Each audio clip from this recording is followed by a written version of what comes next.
Syederalun Komisi Independen Pemilihan KIP-PD pada Senin 24 Oktober sekitar pukul 10 waktu Indonesia Barat dalam rapat pleno menetapkan 3 pasangan cabub dan cawabub di kantor KIP setempat.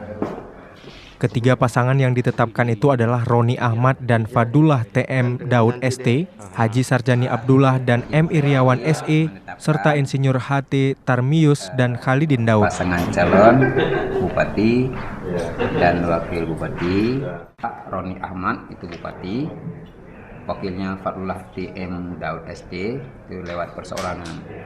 Kemudian B. Haji Sarjani Abdullah Bupati, SE M. Iriawan SE Wakil Bupati itu pengusung Partai Aceh.